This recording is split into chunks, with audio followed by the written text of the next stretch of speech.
রাজনীতি করতে আসছেন, আপনার অপোজিশন থাকবে, আমার লোকের তেদরামি করতে আসেন না ভাইজান। আমি অনেক দরদ নিয়ে ক্রিটিক করি আপনাদের দলের।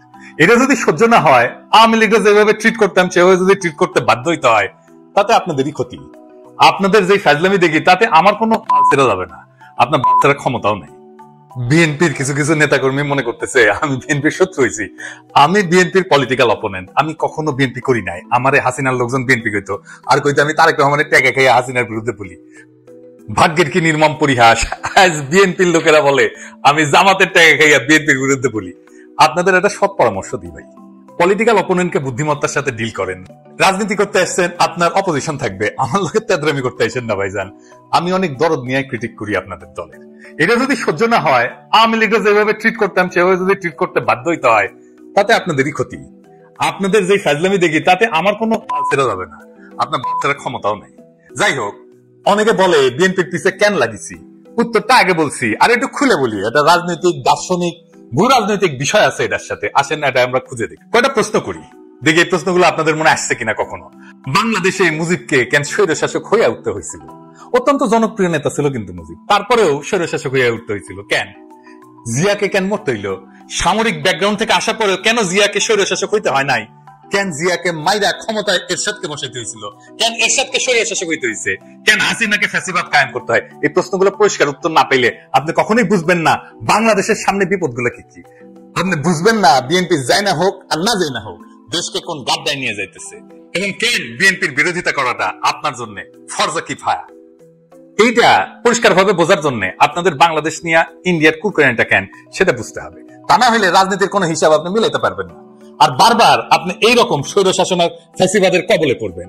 আসেন আল্লাহর নামে শুরু করি। আপনি যদি ভারতকে প্রশ্ন করেন আজকের দিনে তার সবচেয়ে ঝুঁকিপূর্ণ সীমান্ত কোনটা, কে তার সবচেয়ে কৌশলগতভাবে গুরুত্বপূর্ণ প্রতিবেশী, পাকিস্তান কিন্তু না। উত্তরটা হলো বাংলাদেশ। বাংলাদেশ কেন ভারতের একটা জীবন্ত দুশ্চিন্তা, সেটা বুঝতে হলে আপনাকে দুইটা জিনিস একসাথে দেখতে হবে। প্রথমত, ভারতের কাছে বাংলাদেশের সবচেয়ে বড় সমস্যা হলো তার ধর্ম, ডেমোগ্রাফি। বাংলাদেশ মুসলমান সংখ্যাগরিষ্ঠ দেশ, এটা তো জানা কথা, কিন্তু আশ্চর্যের ব্যাপার হইলো ভারতের পূর্বাঞ্চল একসময় মুসলিম মেজরিটি ছিল। আসাম থেকে শুরু করে নাগাল্যান্ড পর্যন্ত পুরানো ক্যাবিনেট মিশন প্ল্যানে পূর্ব ভারত বরাবর মুসলিম সংখ্যাগরিষ্ঠ অঞ্চল হিসেবে বিবেচিত হয়েছিল। ক্যাবিনেট মিশন প্ল্যান কি? আসেন এটা একটু খুঁজে দেখি। ক্যাবিনেট মিশন প্ল্যান হচ্ছে 1946 সালে ব্রিটিশ সরকার প্রস্তাবিত একটা সাংবিধানিক পরিকল্পনা, যা ভারত উপমহাদেশের রাজনৈতিক ভবিষ্যৎ নির্ধারণের জন্য গৃহীত হয়। এই পরিকল্পনার মূল উদ্দেশ্য ছিল ভারতকে একটা ফেডারেল কাঠামোর অধীনে ঐক্যবদ্ধ রাখা, যেখানে প্রদেশগুলা ধর্মীয় সংখ্যাগরিষ্ঠতার ভিত্তিতে তিনটা গ্রুপে বিভক্ত করা হয়েছিল। গ্রুপে ছিল হিন্দু সংখ্যাগরিষ্ঠ প্রদেশগুলা, যেমন ধরেন মাদ্রাজ, বোম্বে, ইউনাইটেড প্রভিন্স, মানে বর্তমানে যেটা উত্তরপ্রদেশ, বিহার, সেন্ট্রাল প্রভিন্স ইত্যাদি। 2 নম্বর গ্রুপ হচ্ছে মুসলিম সংখ্যাগরিষ্ঠ পশ্চিমাঞ্চলীয় প্রদেশসমূহ, যেটা নিয়ে আসলে পশ্চিম পাকিস্তান হয়েছে, যেমন পাঞ্জাব, চীন, বেলুচিস্তান, উত্তর পশ্চিম সীমান্ত প্রদেশ ইত্যাদি। আর 3 নম্বর গ্রুপ হচ্ছে যেটা বাংলাদেশ হচ্ছে আজকে, মুসলিম সংখ্যাগরিষ্ঠ পূর্বাঞ্চলীয় দেশ, যেমন বাংলা, আসাম। আসামের মধ্যে হাতছাড়া হয়ে গেছে। ম্যাপে যে সাদা সাদা অংশগুলো দেখতেছেন না, ওইগুলো বলা হইতো প্রিন্সলি স্টেট, মানে রাজা ছিল। এটা দেখায় দেন, সেই রাজ্যগুলোতে সবগুলো কিন্তু ইন্ডিয়া পরে খাইয়ে ফেলেছে। আজকের দিনেও পশ্চিমবঙ্গের সরকার হিসেবে 27% মুসলমান জনগোষ্ঠী, আসামে সেটা 34%-এরও বেশি। বিজেপির রাজনীতিতে যে এনআরসি দেখেন না, তারপরে সিএ দেখেন, এগুলো মূলত বাংলাদেশের মুসলিমদের নিয়ে। মুখে বলা হয় পাকিস্তানি বা আফগানদের কথা, কিন্তু ভিতরে ভিতরে ভয়টা হইলো বাংলাদেশের 17 কোটি মুসলমানদের কয়েক শতাংশ যদি চলাচল শুরু করে বর্ডার ক্রস করে, তাহলে গোটা অঞ্চলটার ডেমোগ্রাফি বদলাই যাবে। এই ভয় থেকে সিএ এনআরসি আসামে শুরু হয়, পরে ছড়ায় পরে গোটা ভারতে। সে মনে করে বাংলাদেশের মুসলমানরা ভারতে ঢুকে এই অঞ্চলগুলোকে যদি মুসলমান প্রধান বানায় ফেলে, তাহলে তো সেই রাজ্যগুলোকে রাখতে পারবে না তারা। তো এই ডট থেকে ভারত কি করে, সে 4000 কিলোমিটার এক কাঁটাতারের বেড়া বানায়। এটা পৃথিবীর সবচেয়ে দীর্ঘ সীমান্ত বেষ্টনী, এবং এইটার এসে দুনিয়ার সবচেয়ে সহিংস বর্ডার বানাইছে। প্রত্যেক মাসে 2-3 জন বাংলাদেশি নিহত হয়। ভারতীয়রা গরু খায় না, বাংলাদেশিরা গরু ভালোবাসে, এই গরু বাণিজ্যেই ঝরে প্রাণ। ঘটনা হচ্ছে এই গুলিতে ইন্ডিয়ার কোন নাগরিক আজ পর্যন্ত সীমান্তে মারা যায় না। ভারতের অধিকার আছে বেড়া দেওয়া, ওর মুরগি উই লেজে কাটুক, কিন্তু আমরা বলার কে? রাষ্ট্র চাইলে সীমান্ত বন্ধ রাখতে পারে। বাংলাদেশিরা তো ভারতে যেতে চায় না, যেতে চায় মধ্যপ্রাচ্যে, সিঙ্গাপুরে বা অন্য কোথাও। তবে তারা চলমান মানুষ, উদ্যমী পরিশ্রমী মানুষ, তারা চলে যায় সবখানে, এমনকি করাচিতেও। এখানে আসে দ্বিতীয় সমস্যা, সেটা হইতেছে এই শিলিগুড়ি করিডোর বা চিকেন নেক। আমরা এটা আগে আলাপ করছি অনেকবার, আসেন আরেকবার একটু আলাপ করে দেখি। ভারতের 7 সিস্টার্স মানে নর্থ ইস্ট বাংলাদেশের ওই পাশে অবস্থিত, আর এই অঞ্চলের সাথে বাকি ভারতের যোগাযোগ হয় মাত্র 15 কিলোমিটার প্রশস্ত শিলিগুড়ি করিডোর, যেটাকে চিকেন নেক বলা হয়। এর চারপাশে চীন, ভুটান আর নেপাল। এই করিডোর যদি কেউ একদিন কেটে দেয়, তাইলে উত্তর পূর্ব ভারত বিচ্ছিন্ন হয়ে যাবে, ভয়টা এখানে। আর তার উপরে নর্থ ইস্ট নিজের একটা বিশাল সমস্যা, ত্রিপুরা, মিজোরাম, নাগাল্যান্ড সবখানে গোষ্ঠীগত সংঘাত, ধর্মীয় ভিন্নতা, ভাষা সংস্কৃতির বৈপরীত্য, অনেক জায়গায় বিদ্রোহ হইতেছে, আবার অনেক জায়গায় বিদ্রোহীরা মায়ানমারের বিদ্রোহী গোষ্ঠীর সাথে যুক্ত।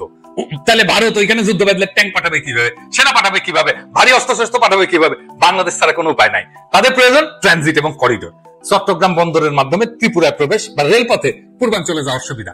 এটাই ভারত দীর্ঘদিন ধরে চাইছে। কিন্তু ভাবেন একবার, আপনি একজন বাংলাদেশী, আপনাকে কাঁটাতারে ঘিরে রাখা হইলো, তারপরে বলা হইলো ভারতীয় ট্রাক যাবে আপনার দেশের একদিক থেকে আরেক দিকে, ভারী সরঞ্জাম যাবে। তিতাস নদীতে মাটি ফেলাম, নদীতে বাদ দিয়া রাস্তা বানায় ভারী সামরিক সরঞ্জাম পাঠাইছিল, একবার মনে আছে না? দেখেছেন কেমনে মাটি ফেলায় তিতাস মেরে ফেলাইছিল? এই রাস্তা বানানোই হয়েছিল ইন্ডিয়ার পণ্যবাহী ভারী ট্রাক নেওয়ার জন্য। তো এই যে সিস্টেম, এটাকে রাজনৈতিক ভাবে বিক্রি করা অসম্ভব, মানে বাংলাদেশের মানুষ মানবে না। তাই দরকার একটা গণবিরোধী ভারত বান্ধব সরকার, যারা এই চুক্তিগুলো চুপচাপ করে ফেলবে এবং জনগণ কিছু জানাবে না। এই হলো পুরো কাহিনী। ভারত কেন বারবার বলে বাংলাদেশ আমাদের সবচেয়ে গুরুত্বপূর্ণ মিত্র, কারণ কৌশলগত দিক দিয়া বাংলাদেশ ছাড়া ভারতের নর্থ ইস্ট অচল। কিন্তু ধর্মীয় দৃষ্টিভঙ্গিতে ভারত মুসলমান পছন্দ করে না, তাই কাঁটাতারে বেড়া দিছে। আবার কাঁটাতার দিয়ে ঘিরে দিলে তার 7 সিস্টার্স অরক্ষিত হয়ে পড়ে।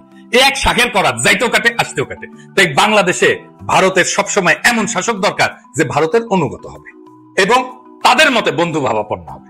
ভারতের প্রতি বন্ধু ভাবাপন্ন হইলে বাংলাদেশের জনগণ হয়ে উঠবে সরকার বিরোধী, তাই তাকে হইতে হবে স্বৈরাচার। বাংলাদেশের 3টা ভারত বান্ধব সরকার ছিল, মুজিব, এরশাদ আর হাসিনা। 3টাই স্বৈরশাসক। জিয়া আর খালেদা জিয়া এই 2জন প্রবল ভারত বিরোধী ছিল জন্য তাদের স্বৈরশাসক হইতে হয় নাই। একজনকে মরতে হয়েছে আর একজনকে বিষ প্রয়োগে হত্যার চেষ্টা করা হয়েছে। আমি প্রমাণ সহ এপিসোড করেছিলাম, খালেদা জিয়াকে বিষ প্রয়োগ করা হইতেছে, দেখে নিয়েন যদি দেখে না থাকে। তাইলে এই যে মির্জা ফখরুল যে বলে ভারত বন্ধু দেশ, এটা শুনেন কি বলে। ভারত আমাদের প্রতিবেশী, সবচেয়ে বড় প্রতিবেশী, আমাদের বন্ধু। আমাদের যুদ্ধের সময়, 1971 যুদ্ধের সময় আমাদের সহযোগিতা করেছিল। আমরা ভারতের কাছে সবসময় প্রত্যাশা করি যে ভারত বাংলাদেশের মানুষের পাশে দাঁড়াবে। শুনেছেন তো? আর এই যে আমরা যে অভিযোগ করি যে বিএনপির সাথে ইন্ডিয়া সিস্টেম করেছে, এই সিস্টেম যদি করে থাকে তাইলে তো বিএনপির স্বৈরাচার হয়ে উঠবে। বাংলাদেশের স্বৈরাচার হয়ে ওঠার সব শাসক ধ্বংস হয়েছে। বিএনপির নেতা কর্মীদের বলতেছে, আপনারা কি চান বিএনপি ধ্বংস হয়ে যাক? আমরা রাতারাতি বিএনপির মতো একটা দল তৈরি করতে পারবো, তাইলে ক্ষতি কার হবে? বিএনপির হবে নাকি বাংলাদেশের হবে? আজকের এপিসোড দেখার পরেও যদি আমাদের বিএনপি শত্রু বলে মনে হয়, তাহলে কিছু বলার নাই, নিজের মারতে চাইলে কেউ তারা ঠেকাতে পারবে না। তাই যারা এখন ঘুমায় আছেন তারা জেনে রাখেন, আপনার ঘুমের দাম ভারত থেকে বুঝে নিচ্ছে। আপনি ভূখণ্ড ব্যবহার করে, আপনি নদী হত্যা করে, আপনি ভবিষ্যৎ বন্ধক রেখা আপনার গণতন্ত্রকে লাশ বানায়, তারা আগ্রাসনকে সৌহার্দ্য বলে চালাই দিচ্ছে। আর আপনি একটা দলকে বাঁচাতে গিয়ে পুরা জাতিকে খাদের দিকে ঠেলে দিচ্ছেন। বিএনপি যদি আবারও এই খেলা না বোঝে, যদি তার নেতৃত্ব আবারও ভারতের পায়ের দিকে মুখ করে বসে থাকে, তাহলে মনে রাখবেন স্বৈরতন্ত্র কারো আপন হয় না। আপনি ভারতকে বন্ধু পাবেন, ভুল করেন না। ভারত কোনো বন্ধুত্ব চায় না, সে দাসত্ব চায়, করিডোর চায়, চুপচাপ মাথা নত করা সরকার চায়। আপনি যদি আজও সেই স্বপ্নে ভাসেন যে ভারত আপনার পাশে দাঁড়াবে, তাইলে আপনি ইতিহাস পড়েন নাই, রাজনীতি বোঝেন নাই, স্বাধীনতা মানে জানেন না। এখনো সময় আছে, সোজা হয়ে দাঁড়ান, আপোষের রাজনীতি ছুঁড়ে ফেলে দেন। যারা আপনার সমালোচনা করতেছে তাদের ভয় করেন না, বিবেকটা বরং আপনার জাগ্রত করেন। কারণ আজকের দিনে সত্য বলা মানে বিদ্রোহ করা, আর এই বিদ্রোহ যদি শেষ আশ্রয় হয়, তবে আমি গর্ব করে বলি